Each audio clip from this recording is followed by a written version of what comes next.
अस्सलामु अलैकुम वरहमतुल्लाहि ताला वबरकातुह। कैसे हैं आप सब लोग? उम्मीद करता हूँ खैरियत से होंगे। आज की इस वीडियो के अंदर एक ज़रूरी मसले पर हम बात करने वाले हैं। मसला ये है कि बहुत सारे लोगों को देखा जाता है कि वो अंग्रेज़ी तर्ज के बाल रखते हैं, यानी अजीब अजीब से बाल रखते हैं, देखने में भी अजीब व गरीब लगते हैं। तो क्या इस तरह के बाल रखना जायज़ है?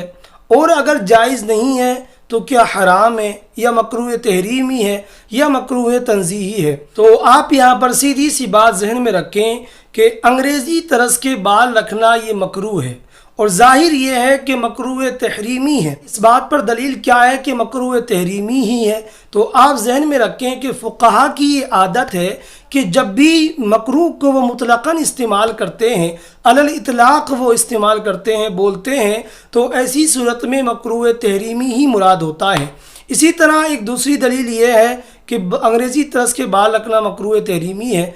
दूसरी दलील ये है कि चूँकि अंग्रेज़ी तर्ज के हम जो बाल रखते हैं या जो लोग बाल रखते हैं तो वो कुफ़ार से मुशाबहत रखते हैं, और कुफ़ार से मुशाबहत कम अज़ कम मकरूह तहरीमी ज़रूर होती है। तो ऐसी सूरत में मैं गुजारिश करूँगा कि जो लोग भी, जो लड़के या बड़े लोग अंग्रेज़ी तर्ज के बाल रखते हैं वो इससे बाज आ जाएं, चूँकि ऐसी सूरत में वो मकरूह तहरीमी का इर्तिकाब करते हैं जिसकी वजह से उनको गुनाह मिलता है। तो उम्मीद करता हूँ जो लोग अब तक गलत फहमी में मुब्तला हैं या अंग्रेज़ी तर्ज के बाल रखते हैं जो देखने में भी अजीब व गरीब लगते हैं, वो इस फ़िर कबीह से बाज आ जाएंगे।